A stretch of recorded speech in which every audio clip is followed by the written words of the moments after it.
The World Healing Tour movement with your host, Noah Crane. Heal yourself, heal the world. Hello. Welcome to the World Healing Tour podcast, where our mission is to help you heal yourself so you can heal the world. Hi, my name is Noah Crane. Each week, we will bring you tips and tools and inspire you to live your most empowered and joyful life. I am also the author of the book, The Grass is Greenest Where I Am, because the grass is greenest where you are when you nurture your own life and your own journey. When you live in a place of no comparison, no competition, and no scarcity. When you live in your own love and light and share your unique gifts with the world, because we are all unique and all special. That's why it's called the World Healing Tour, because when you heal yourself, you're able to heal the world. You're able to raise your own consciousness as well as raise the consciousness of the world and be able to make your life and other people's life a life of less suffering and more joy, happiness, and peace for all. I'm so excited every week to come to you and to bring incredible guests into the studio.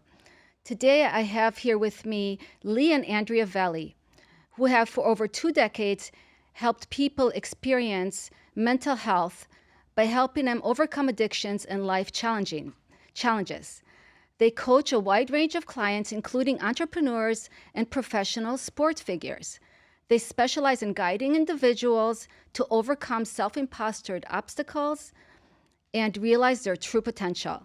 Lee's the author of an oncoming book called Kick the Shit Out of Social Anxiety. And together, he and Andrea created a program, Shift Happens for Teens, which is featured on Humanity's Stream alongside top personal growth leaders.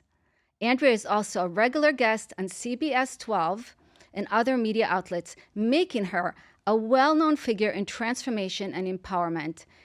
I'm so excited you're both here today. Andrea and Lee, welcome to the World Healing Tour podcast. Thank you. Thanks for having us, Noah. Yeah, it really is such an honor, and I love the work that you are doing and how you guys, that you're doing it together as a couple. I think that's really cool that when couples find something in common and they have the same mission and purpose and values in life, that is really special. Were you guys always separately on this path before you met, or how did this vision come together? Yes, we were both on this path in different ways. Lee was, well, I'll let you speak for yourself. I was more looking in the direction of, my first teacher was Dr. Robert Holden, who was the creator of the Happiness Project, which at the time was the only scientifically proven method to increase your level of happiness. And he definitely, his foundation is from A Course in Miracles. He's also very, talks about the Enneagram a lot, and it's a very spiritual foundation. So that was really where I started. The first thing that sort of got me really excited was Brian Weiss's work. So that's where my background was, and Lee's was a little, same but a little bit different. Yeah. Mine actually started from very young. When I was 14, I went on a silver mind control course. And this was about mindset and being able to visualize different things and different healings in the body. And it was quite interesting. That set me on a major path. Then I sort of took a slight right turn because I went more Tony Robbins. I started actually learning in the Tony Robbins environment and then working as a leader in that environment, which really wasn't for me. But that's another story. And it did get me on that path of learning mindset, learning how the mind works. And again, we had a very similar path in the sense of I started with psychology and then went into positive psychology. And so that really links with Robert Holden and his work. Yeah, because Robert Holden is a psychologist who sort of had this, very profound moment where he said, why did we only have one class on happiness? So he started doing, his own digging and is really a spiritual teacher. So yeah, it was interesting because we both learned from different people, but we had a similar we were looking in the same direction when we met. Yeah, that is really really special, and it's cool how you each had your own journeys, Yes. but then kind of found each other in life Yes. to be able to bring something bigger to the world. Do you see Yes. it that way? Like you almost came Definitely. together because there was a bigger purpose. Yes, yeah. I say it all the time to you. Don't I say it all the time? I'm like, I knew the moment I met you. Well, we have a little standing joke, and it's not that funny, but we think it's funny. Because when people say, "How did you meet?" we say, we met in rehab. But of course, we were working there. We weren't actually But in we usually rehab say it while we're holding a necessarily. glass of wine, just, just for fun. But That, that was literally it. We met in the place of work, and you were actually the first person I met when I first walked in there in Yeah. Florida. So Yeah, but we say it all the time, especially with the programs that we've created. It's like we know that it was our destiny, not to sound so funny, but we really felt like, oh, this is very deliberate. There's, everything is very purposeful. I mean, we feel like life, every moment is very purposeful. And absolutely, we know that we were brought together to create what we've created together. It was very evident from the start, I would say. yeah, and it really works because we're both geeks in the fact that we'll watch, informative things in the evening Right, we're like on a rather than course watching, every 5 minutes. rather than watching the latest soap or something like that. So that's a good thing. Otherwise, it would be a problem if only one person was interested in that. yeah, no, that is amazing that you have so much in common, and you're both on this, mission to heal the world, really, or to heal people so they can do better in their lives. Why are teens? Because I know teens are very important to you and families. Why is that such an important topic into healing ourselves so we can do better in our lives? Because I know teens have a lot of struggles. Yeah, they do. Well, I mean, first of all, they are up and coming, and in our experience, the younger that you wake up to how we actually work, the physics behind how the mind works, what's actually happening, the better your life's going to be. And the more like the veil is lifted so that we're not at the mercy of our circumstances, because if you believe that your security is outside of you, you're in big trouble. And we can look at the world today and see how quickly things are moving and how quickly things are changing. And if we're reliant on something outside of us, we just can't rely on that. We're always going to be chasing our tail. So the younger that we can learn this, the better. And also, I feel like there's so much more pressure on teens than there was even when I was growing up, because when I was growing up, there weren't cell phones. So if there was like a problem with a friend at school, it left. I went home and, life was fine. But here, you're being chased by these things because it's just a nonstop. I feel like we're just being bombarded with information and stimuli, and it's like there's just constantly pressure that we can't escape today. So I feel, well, we both feel, the younger we learn how this really works, we're going to have a better, more free experience of life. And how about for you, Lee? Well, yeah, I think the one thing that we really want to get across is that there is a fundamental misunderstanding of how we work. Because, of course, yes, there is a lot of healing.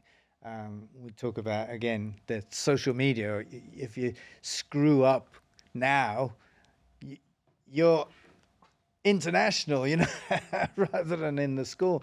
That makes a massive difference. And as a consequence, we've almost become even more aware of ourselves, as opposed to the fundamental misunderstanding, which is that we are a diamond. A diamond. We are perfect. Metaphorically, the diamond cannot be tarnished, cannot be improved. It cannot be broken in any way, shape, or form. Now that seems weird when we're talking about healing, because why would you need to heal in that case? But that's the fundamental misunderstanding, that at our core, we're perfect. We're perfectly us.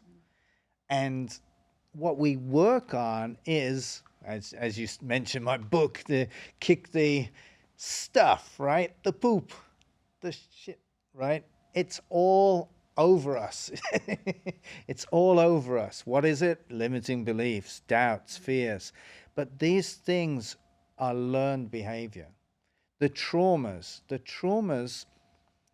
is a situation, something that happens to us, but there's no difference in terms of the trauma of a 5-year-old kid not getting the attention from their mother, maybe, compared to somebody who's been through something horrific. And I know that sounds crazy, but what I mean by that is even when you've been through such horrific situations or traumas in your life, you still are not broken. And when we can get that across, then we can start working on that from the place of knowing that it's you're okay. You're okay. Yes, you're having maybe behavioral situations that you want to deal with and so on, and the healing. But it's the healing of your persona as opposed to the healing of you. You are perfectly you. So it's healing yourself mentally. Yes, absolutely. Yeah, and being able to realize that you are whole. You're not broken, even through everything you've been through. Right. Realizing that you're still whole and complete, but you have to continually work on yourself, right? Right. And working on yourself, but knowing that you're working on yourself mentally and also biologically. You know, it's there's chemical reactions. When we're in anxiety, we're in the fight or flight. So when we can dissociate what we're being anxious about and just notice the anxiety itself, that's much easier to deal with. You know, the fight or flight, I'm sure you know, can only last a maximum of 5 minutes without us reactivating it. So when we start to become aware of the fact that this is a biological situation that's going on, obviously triggered by what we're thinking, if we can just disassociate from that thinking and just work on that biological chemical process, we can calm ourselves down. Now we can deal with the things that are going on in our mind. See, it's sort of the chicken or the egg, isn't it? Yeah. But and each works, of course, but with the fundamental understanding of what's truly going on, we can really work on this so much more effectively. Right. So it's almost like they have to separate things, like, this is the anxiety and this is me type of thing. Like just not to collapse the two. Is that what Yeah, I mean, you're saying? Yeah, yeah, yeah, my, we are not our anxiety, Uh-huh. and I think that is the biggest mistake that we can make is we become our diagnosis. I'm depressed. I have anxiety. I'm bipolar. I spoke to somebody the other day. He needed to let me know right away he had ADD. Well, okay, but that's not who you are. And I think it's very easy to take a diagnosis and walk around with that and wear it as your identity, and that's not who we are. So what's most important to us in the work that we do is to show people that foundationally you are perfectly perfect. So there's nothing to heal at the level of your perfection. The healing is uncovering what you are carrying around with you and owning. We don't want you to own that because it's not who you are. Everything is temporary, but we do have the choice to hang on to something, and sometimes there's a gain that we get from hanging on to a certain identity. So but those are the things that hold us back from actually living to our potential and following our what we call our inner GPS, following our joy, following our passion, and allowing ourselves to be in the world without all of the stories that we carry around with us that can stop us from actually living at our highest potential. Yeah, that makes a lot of sense. Yeah. And there is a lot of, I always say, there's a saying that I've heard from Landmark Education. I don't know if you guys ever took it. we've heard of it. Yeah, Yeah, it's incredible Yes. transformation work. They always say suffering is optional. Yeah. right. In a lot of ways it is, because we as human beings suffer so much in our own minds, and we hold like something is over like years ago, but we're still Still carrying. experiencing it, and it still causes us, it still has a hold on us. So the very thing that is no longer there is still, we're still in shackles in our lives. We're not free to experience life in another way until we let ourselves have that freedom. Yeah, we're still wearing it as a badge. So that's why, the younger we can get kids to see, and it doesn't matter. I mean, teenagers, kids in college, middle school kids, wherever you are where you can understand this, right? To see that you are not your circumstances, that you're not your socioeconomic circumstances, and you're not how you look, and you're not how many likes you have or followers, that doesn't identify you. Imagine the empowered state you can walk into the world in when you realize, oh, that's not who I am. Yeah, absolutely. I actually have a quote in my book that says, "You are not your past. You are not your stories. You are not what you own. You are not what you do. You are not your problems. You are the Fantastic. light that shines in the world. Connect to your light and shine."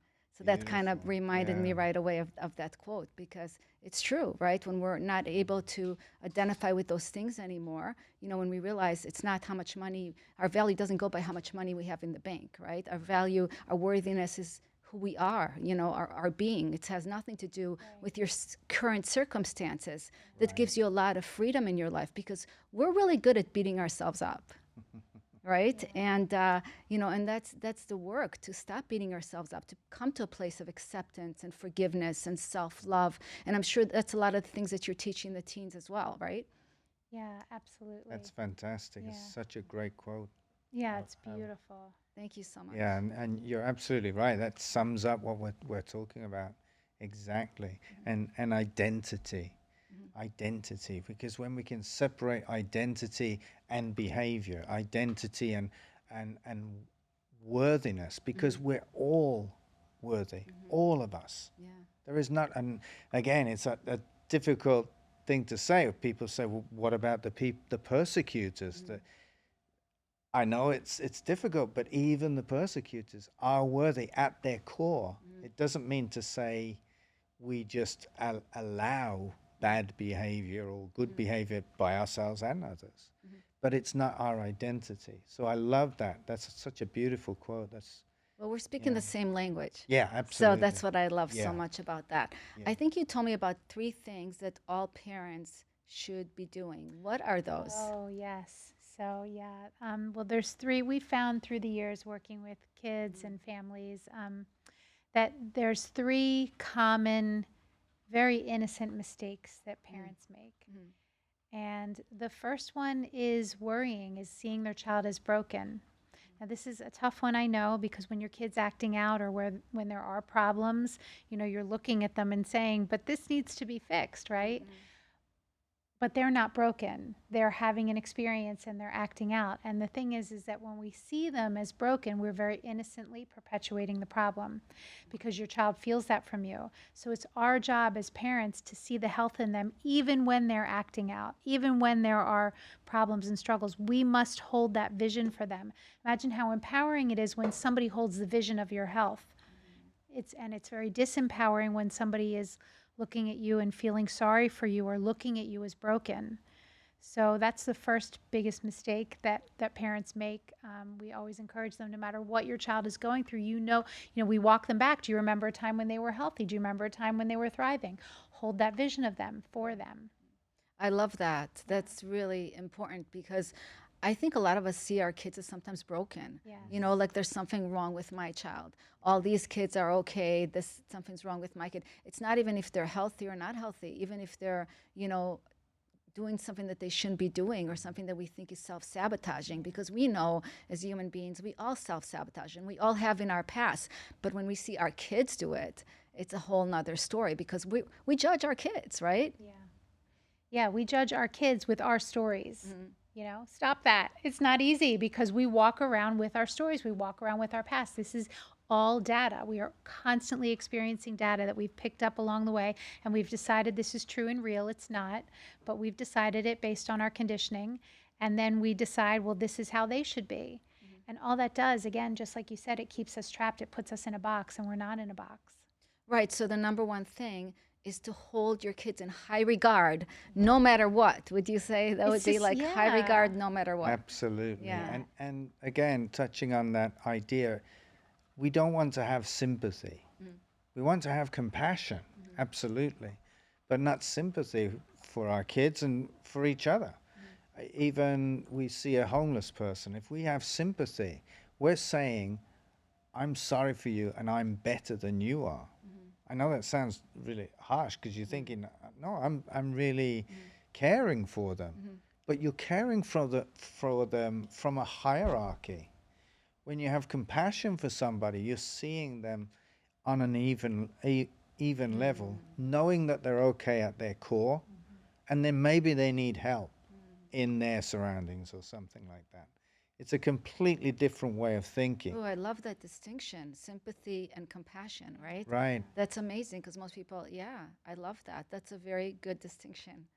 I really And like and when we're seeing our kids in sympathy, we're feeling sorry for them. We're feeling again, we want to yes, save them, right? you want to save them, Yeah. right? Not believing in their own ability to save themselves. So when we see them, as you say, in high regard, and see them knowing that they, again, we can guide them, of course, we guide them. We liken it to, when a very small child is learning to ride a bike. We sort of let them go on the bike, and we take those little training wheels off and put your arms either side so they don't crash into anything. But they still need to learn to balance that bike by themselves. If we're holding on, they're never going to learn to ride that bike. Is holding on sympathy? Holding on is, yes, Is in a curious. sense it is, Yeah. isn't it? It's sympathy, it's that helicopter pairing, It's the fear. parenting, It's the fear, fear. right? It's all kind of connected. Yeah. All right, we're going to take, I love this conversation. We're going to take a quick commercial break from our sponsor, and we'll be Okay. right back. World Healing Tour 2, 2024, October 20th, at the Wyndham Hotel in Boca Raton. We are looking for vendors, for sponsors, for speakers. If you want to be a part of sound this, like go she's to from Boca Raton. noahcrane.com or click the link below. And we are back with Andrea and Lee Vallely. So great to have you both. Such a great conversation. Thank you. Really awesome. So we're talking about, the 3 mistakes that parents make, and we talked about the first one. And you want to go to the second mistake? Yeah, we actually just started talking about the second one. It is the helicopter parenting. It's not allowing your child to use their wisdom. It's doing everything for them. When we do that, when we are fixing all their problems for them, we are innocently telling them you're not capable. And we want to allow them, first of all, we want to show them they are made of the same stuff we are, that they have the same wisdom that we do, right? And we want to show them how to access it, that they do have the answers. But we never give them the chance if we're always doing everything for them. And we're literally creating codependent adults by doing that. I'm so guilty. I'm so guilty with Like I said, they're I'm so innocent. guilty with my own kids. Yeah. My 15-year. Okay, my son is 23 You're now. like, confession time. No, it's okay. My son's 25, but I've had this realization a long time ago. But I was like a pleaser mom. I would always want to please my kids, and I didn't realize that pleasing your kids is disabling your kids. And so when my son was 15, I was still putting cream cheese on the bagel for him. Yeah. You were cute. it was terrible. It was terrible. It's not He's terrible, doing it's great. adorable, He's I doing, get it. He's doing great now. But I'm just saying, sometimes being a pleaser mom, it's really not good, right? Because we think we're helping them, but we're not. We're just Right. we're really stopping them from Right. being powerful in their own life and taking charge and falling. We got to let them fall, You got to right? let them fall so And, they can yeah. see that they can get up. Definitely. So that's a Yeah. definite one. I needed you guys earlier, Yeah, okay? yeah. But it's all good. They all turned out well. Right, exactly. But, it's the realization, because it's amazing. Don't beat yourself up, because the truth is there is nobody who did it all perfect. Right. There's just nobody, whether it's in parenting, in their own life, in their own challenges. There's nobody's could say yeah, I've done everything perfect. The best thing I could say that I would have done differently as a parent, if I had to go all over again, I would read books on parenting. Anything that you want to be successful on, you have to read about it. If you don't read about it, you got to educate yourself, even to be an entrepreneur, right? Yeah. I mean, if we don't educate ourselves, how can we know how to do better and be better? And so that's what I've learned from my lessons, is that I needed to educate myself. And I don't think I picked up one parenting book, when my kids were growing up. I just thought and we don't know, because really the apple doesn't fall far from the tree, and you do what you know. My stepdad was very he was like abusive and he was very dominating. And so I thought I was doing the opposite. You know what I mean? I thought, oh, no rules, no boundaries. Let them do what they want to do, Yes. you know? And then I had the circus in my house, okay? Yes. But it's really, you don't know till you know. And then when you know, you do better. And it's never too late to change. So even, though, there are some things that I wish I did differently. At the same time, you have to be like, thank God that my kids turned out okay, and I'm learning, and they forgive me, and you do the best you can. It's You're like still that's what it parenting. is. Yeah, exactly. You don't stop Yes, parenting. right, You exactly. It's know? a lifetime commitment, It is parenting. Yeah, for absolutely. sure. Yeah. Yes. So it's funny when we talk about that. I'm like, I just want to be like Yeah. me, and I'm sure there's other parents out there that are guilty of that. Of course, it's so innocent. And listen, as my tendency is I'm a helper pleaser. That's my personality on the Enneagram. I'm a 2, so I love to help. That's my thing. So we get joy from doing that. So you learn like, oh, okay, wait a minute. That is fun for me, but it's not helpful for this person, right? Yeah. So it's all okay. We're all having our own experience and we're learning. Um, and it makes total sense, your experience. And it's definitely something that as pleasers, we have to check in and say, is this helpful or is this enabling? And again, it's so innocent because we don't know. But imagine the gift that we get to give our kids now, knowing that, oh, wait a second, they have the same wisdom that I do. Let's give them the chance to figure things out because they will. And then you show them, you empower them by doing that. And then they know you're still there. They know you're still there for support. Yeah, and then when you do apologize to your kids if you do screw up, I mean they actually respect that. They don't look at you as like less or like, and sometimes it's hard to say like, hey, I screwed up, Yeah. like it's hard to say that to your kids. It's that deep dark work that we do on ourselves that shifts our kids' lives and shifts everything. And it's not easy to look in the mirror and be like, yeah, I screwed up here. Like I should have done this differently. I should have been more here for you emotionally, but at the same time, like you can't change the past and beat yourself up. You just have to continue doing better every day because we're here to grow. Yeah, exactly, Yeah. exactly. I think it's also difficult initially to think about that hierarchy. So, like we said, in sympathy, you're looking almost down on somebody. And when we have our kids, we think, well, we need to put our hierarchy there, otherwise, they'll walk all over us. And then there's the opposite where a lot of parents can give their power away. And so they're at the mercy of their kids. And the key is to have that, what we call lovingly assertive way, and to teach your kids to have that lovingly assertive way. Explain lovingly assertive. Well, if you think there's 3 levels of communication, if you like, or of being. So there's the aggressive, and we all know the aggressive. It's like you're afraid to say anything in their company, and because they'll jump down your throat, or it's the bully at school. Or it's a very aggressive natured person. And we think of those people as a very dominating personality. And it's quite interesting that there's a lot of fear in that personality. It doesn't come across, but there is a huge, huge amount of fear there. And we use a little scale. There's a little equation of if I'm being the aggressive, it's I win, you lose. And so I want to get to you before you get to me. And we can have aggressive parents, we can have aggressive kids. And then there's the passive. And as you both mentioned, you more of the helper. It's like we want to keep the peace, want to make sure that everybody's okay and not stir the pot type thing. And this tends to be what we tend to think of as a nice person. And the equation of that passive person is I lose, you win. But the unfortunate thing about that is both with the aggressive and the passive is both people lose.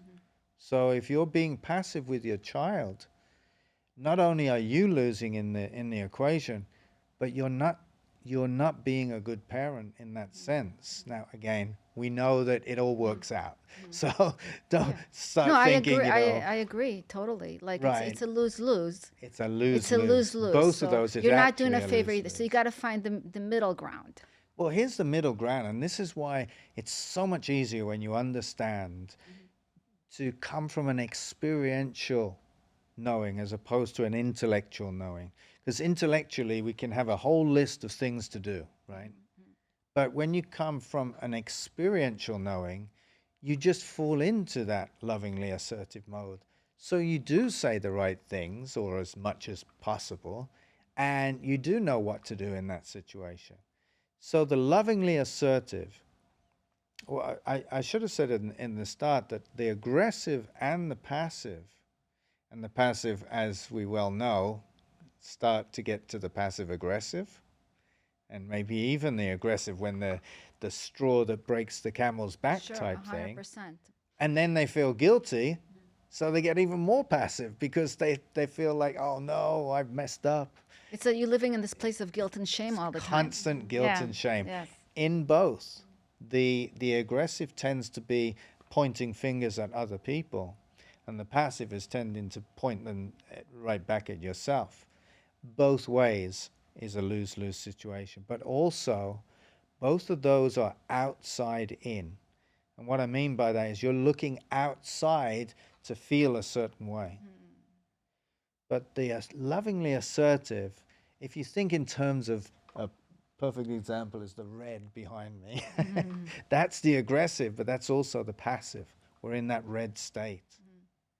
With the lovingly assertive, we're in a green state. So you might think like the flow or the zone. We're in that calm state of mind. So we have clarity. And the equation here is you win, I win. And it's coming from the inside out. So it's, although it seems like a little bit of an equation type thing, it's actually much more in terms of a feeling. When you're lovingly assertive, and we suggest you live your life lovingly assertive, not just with your parenting or anything else. That's a way of living, not a way of being. You won't need a guidebook necessarily, you know. It's not there's nothing wrong with learning, but you won't need that guidebook. You'll just come from the right place. But do you have to be okay? I love this conversation and I love what you're saying and how you break it down to the audience so they really understand what you're saying. And that's so important to make those distinctions. The lovingly assertive, if you've never were parented in a lovingly assertive way, how do you know? Because I think the reason that maybe people are in one way or the other or the extremes, of course, we said it's fear and anger and whatever, past traumas, but it's also they've never seen that example of being lovingly assertive because it's a way of being and it's a place where you feel worthy. Okay? Because if you don't feel worthy within yourself, how can you show up as lovingly assertive? Does that make sense? Yeah, absolutely. And this is why we always break it back to remember who you are. Your phenomenal quote, it's remember who you are. That when you come from that place of the diamond, as in you're not broken, you're not. I use a great phrase for myself. I am no more important or less important than anybody else on the planet, even Donald Trump. I'm no more or less important than anybody else. And to be strong enough to allow others to be their true selves. Because our true selves were perfectly us, you know. It's a great phrase. You're not perfect, you're perfectly you. Because we're all individual and we're perfectly us, we're perfectly ourselves. So the more, yes, as you say, we can remind ourselves, get ourselves back to that. That's a part of it, though. When we drop into that, if you hear of athletes being in the zone, you ask them, well, what were you thinking? What do they normally say? Nothing. I wasn't really thinking of anything. They weren't necessarily positive or negative. They were just in that moment and and just being perfectly them. Then their skills come out. Then their, parenting skills come out or anything like that because you're in the right mode. And I, it's so true what you say is the upbringing. That's only that's only a problem per se when you're in the behavioral way of thinking. You're looking at behaviors. When you drop back to your true identity and come from the inside out as opposed to outside in. You see, personality is out here, right? This is our persona. The actual root of that word is a face or a mask. That's literally our persona. It's a mask. So it's the mask we're showing to the world. So when we go back to our true selves, well, the mask is not that important. So we can come from our truth. We can come from that place of, as you said, no judgment. That's easier said than done. I appreciate. And that's where experientially we need to learn to ride the bike and learn to be that person. Yeah. Yeah. It's not easy. It's that's, work we constantly have to do to be able to get there. But coming from the inside out is the way to live in a place of more stable, to be more stable in yourself, more stable in your life, right? And how do you help people do that? Come from the inside. Because so many people come from the outside, and the outside is so controlled by fear Yeah. and anxiety and all these emotions that people are, that are controlling people's identities or who they truly Right. are. Yeah. Well, we point them back to who they really are, which again, we use the metaphor of a diamond just because it's so easy to understand. And when you really see, we sort of show them the structure of how we work as human beings. We show them the physics behind how the mind works. So when you understand that, when you understand that you're perfectly perfect and your entire experience of life is a series of thought, right? We are living in thought in the moment all the time. That's the only, if we are not experiencing thought, we're not perceiving. That's where we get our perception from. And, our thoughts are whatever we make of them. Like we are the thinker. We have judgments about our thoughts. So we're the diamond, and then we get a lot of stories on top of our diamond, and that's where we call it the shit. It's the poop. It's whatever you want to call it. It's the dirt, right? So that dirt gets on top of our diamond, and it hides. The diamond is then hidden. So we don't know who we are. We think we're the shit. We think we're the stories. We think that we're all of our limiting beliefs. And then what do? We start living from the outside, as you were saying. We don't want anybody to see our poop, right? Because it's like stinky and gross, right? So what do? We paint over it so that nobody can see who we actually are. So the paint is fear, right? It's coming from fear. It can be coming from fear. I do want to say it's not always coming from fear, but the paint is the identity that we create for ourselves so that nobody sees our discomfort. So for kids, the paint can be being the bully. The paint can be having to be, the best in the class. The paint can be having to have tons of likes. The paint can be everybody's best friend. Um, the paint can be, have, wanting to have the coolest shoes. Like, whatever you feel as though, well, if I have that, I'll be safe, right? Now, for adults, the paint can be having to have the nicest car, or the nicest house in the neighborhood, or the best, prettiest jewelry, or whatever it is. Having to, continually get a better job, a better job, a better job. If we believe that's who we are, we'll always be chasing our tail. There's nothing wrong with building the most gorgeous house you can possibly build. There's nothing wrong with, getting fabulous jewelry. There's nothing wrong with wanting your hair and your nails done. I mean, I love all that stuff. But if I believe that that's where my identity comes from and that's where my peace of mind comes from and that people won't like me unless, I will always be chasing my tail.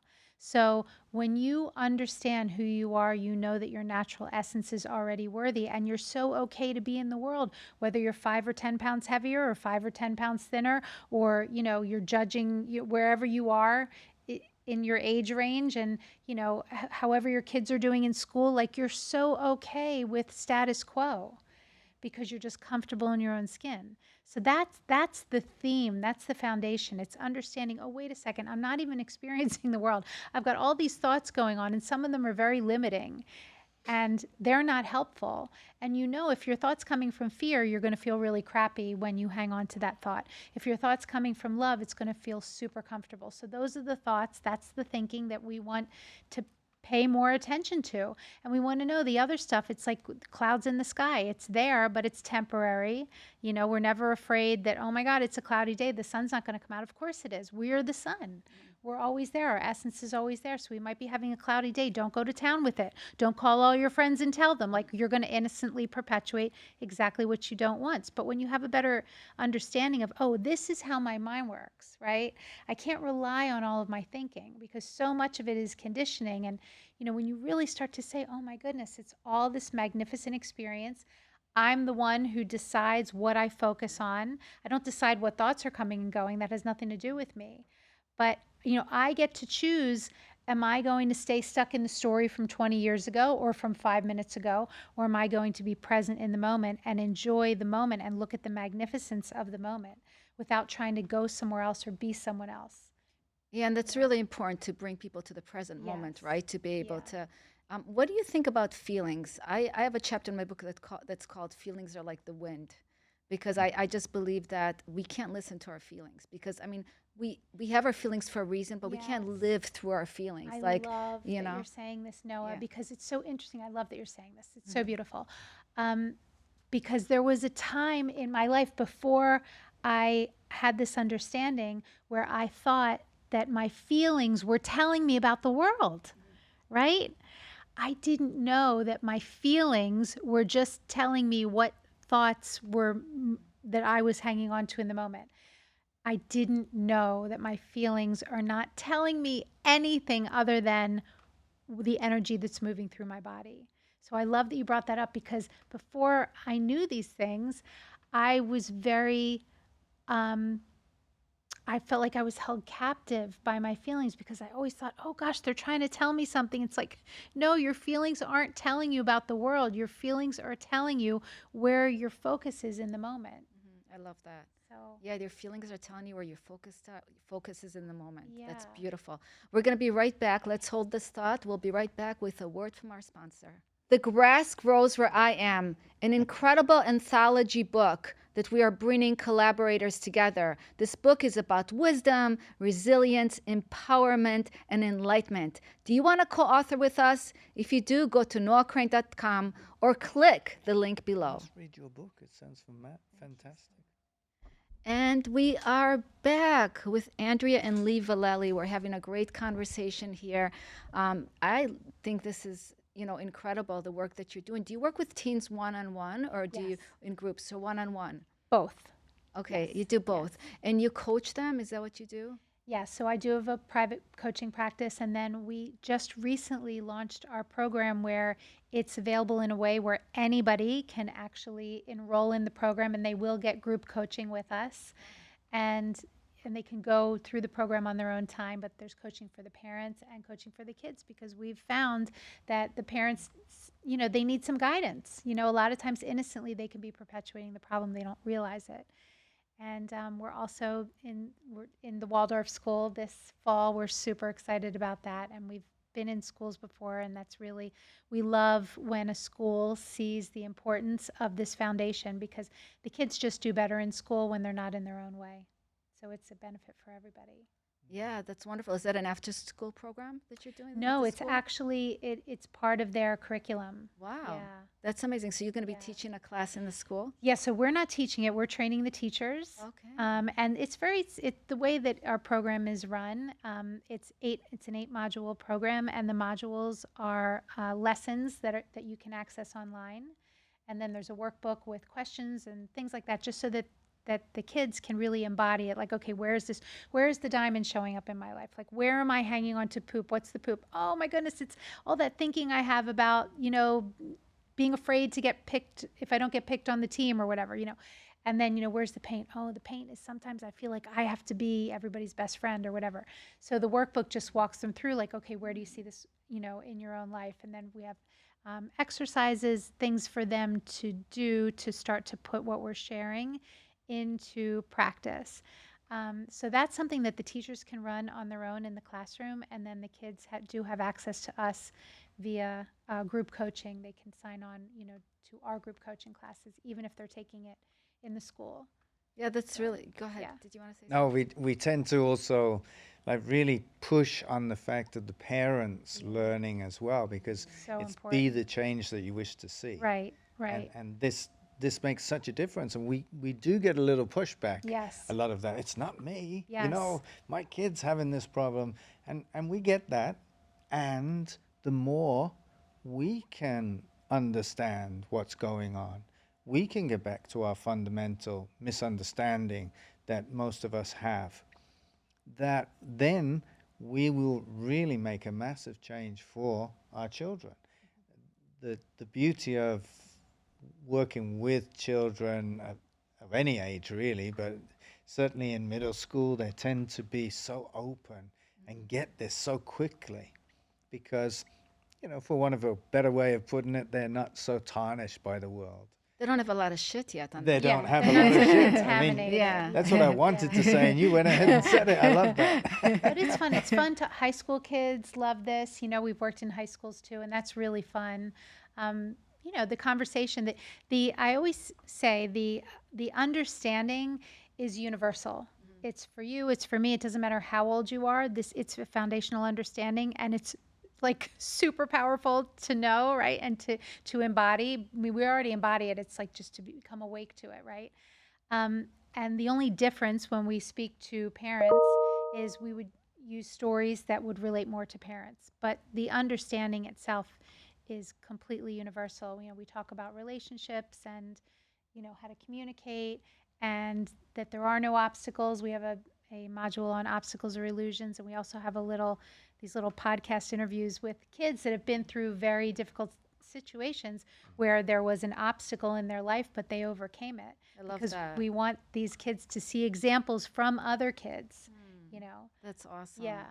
It's really. I'll let you talk in 1 second. I was telling you something really funny. A friend of mine, Rex Sykes, he's an author of the book Life on Your Terms, and he always says, "Shit or diamonds, choose." You know? Oh, Oh, really? wow. Yeah, I'll he have to always read love says, that book it. "Shit then. or diamonds, choose." And he's a really good speaker as well. He's an amazing person. But it just reminded me, and diamond is such a great example because we all want the diamond, but we're choosing the shit a lot of times. Yeah. Yeah. And so it's just great to make that distinction that we can actually choose. And when we realize that we have the power of choice in our life, that completely starts shifting and changing our lives. Totally, totally. Yeah, we liken it to being not the Wizard of Oz, but exposing the Wizard of Oz. Um, like an elephant. That they say you see a magic trick, and when somebody's shown you that trick, you never need to be reminded that it's an illusion. Once you actually see it, it's unveiled, and especially for younger children, because we tend to be, as we get on in our lives, we tend to be more fixed in our way of thinking, whereas the kids are more open to this, and they see it so quickly, and once you see it, you can never unsee it. You can forget, but you can never unsee it. So it makes such a huge, I mean, it's I can't even overemphasize it, the difference in their lives, Yeah, because they become themselves. yeah, that's incredible. Like you said, once you see that there's another way you could take, or another path, or another road, that changes your whole perception about life. Like Wayne Dyer says, when you change the way you look at things, the things you look at change, right? So everything's Absolutely. perception. Yeah. And again, there is real suffering in the world, but most of the suffering we create ourselves. Yeah. Yeah. Yeah. I like to say, imagine there's two ice cream shops, and one is the doom and gloom ice cream shop, and one is the fabulous, super exciting, happy ice cream shop. Well, if people stop going to the doom and gloom ice cream shop, it's going to close because there's no business. So why would you spend any time at the doom and gloom ice cream shop when there's the fabulous, yummy, delicious, happy ice cream shop? Do you say that? Do you tell it to the kids? Because that's such a great story. I love that Yeah. distinction, Yeah. of the It's doom and like, where gloom is ice our cream shop. focus? It's like, Yeah. talking about politics. Is it helpful? Do you feel good? Right? Mm. Like, it's happening, but we don't have to add to it. Right. You know, we Yeah. help the world by talking about things and keeping our mind on things that feel good, that are beautiful and positive. Yes. That's how we help the world. Such wisdom, such wisdom. I love the doom and gloom. I'm gonna remember that. You should have that in your book for sure, and Yes. this Yeah. stuff because the kids can so relate to that. Yes. That's a great visual, right? When she Yeah. says that, you Yeah. could just visualize. I'm like, just close that place down Yeah. already, okay? Yeah. Yeah. What I really notice is that I always say this: if every person was just responsible for how they show up, just worked on themselves, what a beautiful world it would be. Like, it doesn't matter who's right and wrong. Really, it doesn't matter. What matters is that we do the work on ourselves, and we show up the best we can every day. That's where the world's going to change. That is where the world's going to heal. It's not through our judgments, through, our opinions, through any of those things. We're just, or through gossip and all these things, all the negative things that are spinning in the outside world. Like you said, we can't change all that, but when we change ourselves and we work on ourselves, then we can create a real impact in the world. And with the parents, when you guys were talking about the parents, I think the parents have to work on themselves because we are the biggest problems. It's not the kids, because I really believe the apple doesn't fall far from the tree. I mean, you look at somebody and when they come from a place where they receive the right kind of love and the right kind of support, you see the difference in the child. So I really believe that, the more us parents work on ourselves, it's not like shameful to be like, hey, I screwed up or I didn't do perfect or, I could do better. Again, that's the work, is to go deep in yourself, like really deep, and to see the darkness, like see those things that don't make you feel uncomfortable, right? But to be okay with being uncomfortable and working through that, because that's where the healing is going to start happening. 100%. I cannot tell you how many times a parent will call me about their child and we'll set up, the coaching agreement and, here we're ready to go. And I end up working with the parent way more than the child, way more than the child. And I see it so often. The parent's so focused on, well, my child's doing this wrong or that wrong, or they're not getting better, or they don't get it. The work is always with the parents, always. And it's great for the kids to see this and get this understanding. And it is always, how often do we see that, Lee?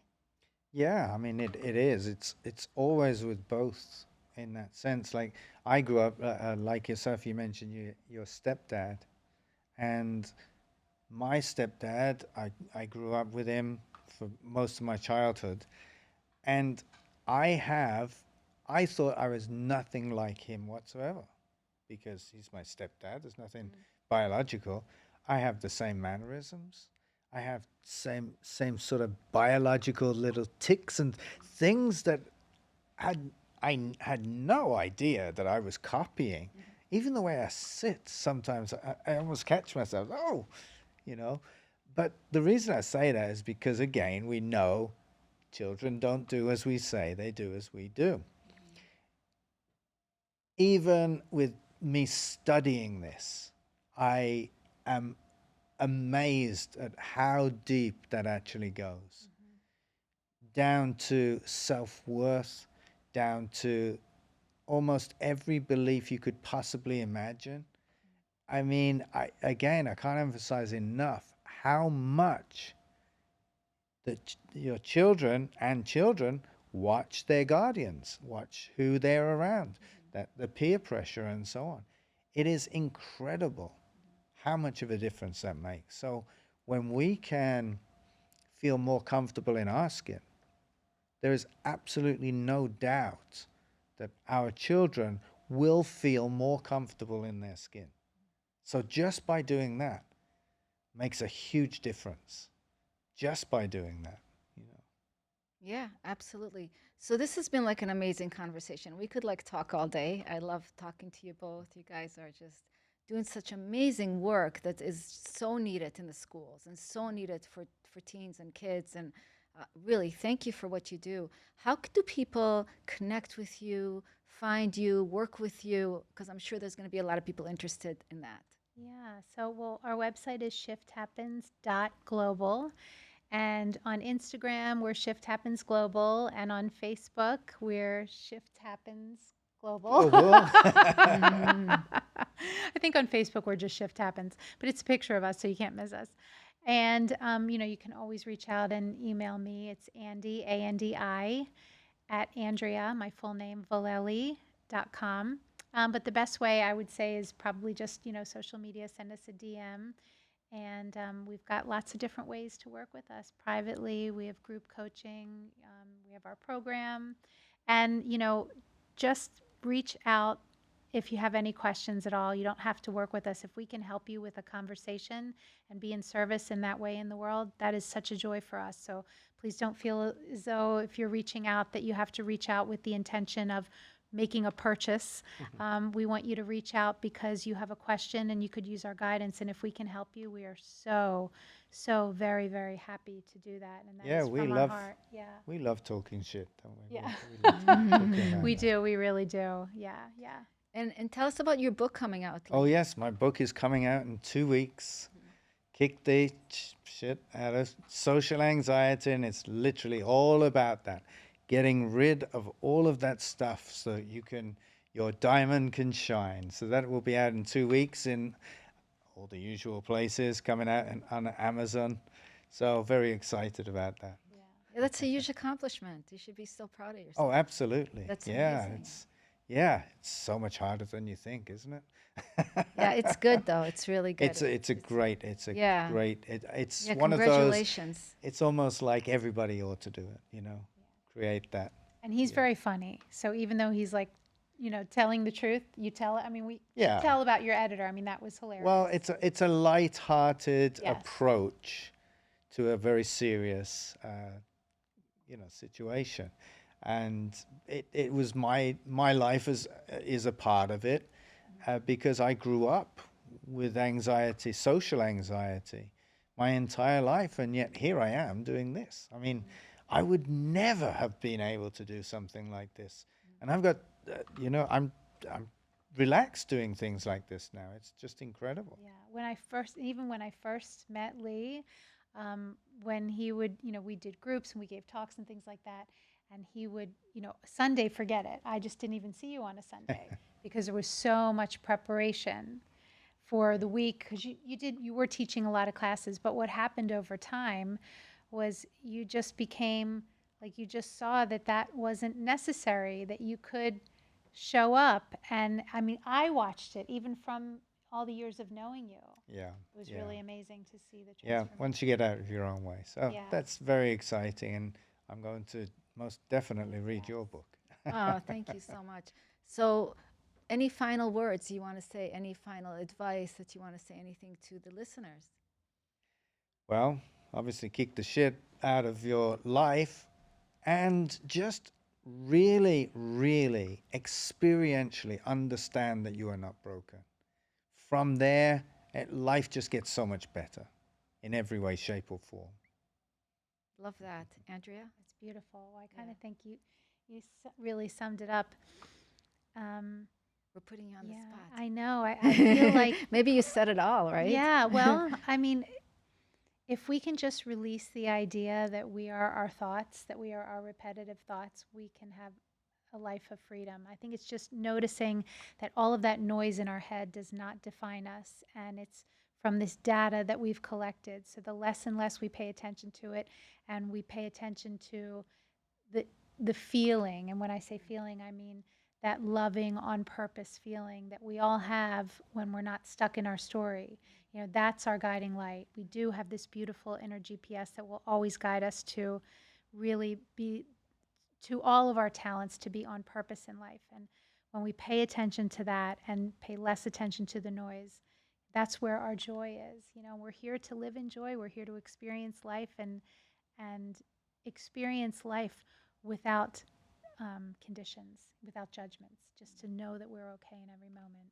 You're good enough, right? Yeah. You don't need Absolutely. anybody's approval. No, Just no, shine, just shine like a diamond, just right? ourself. Just That's shine right. like a That's diamond. it. Shine bright I like a love diamond, that. yeah. Yeah. Well, thank you so much, you guys. It's been an honor to have you both and to meet you in person. You guys are such a beautiful couple, and really grateful for this time together. Thank you. Well, we Oh, feel the thank same you. way. You Yeah. are so lovely. This was Such just kindred so spirits. Yeah. easy and comfortable and fun and such great energy. It's just beautiful. Phenomenal. Thank you so much. you. I'm grateful.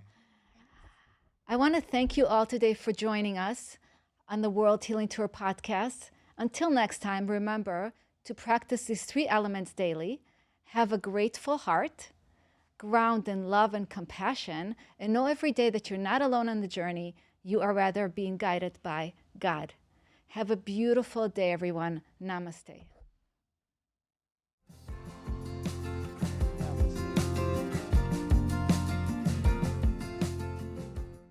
This was so nice.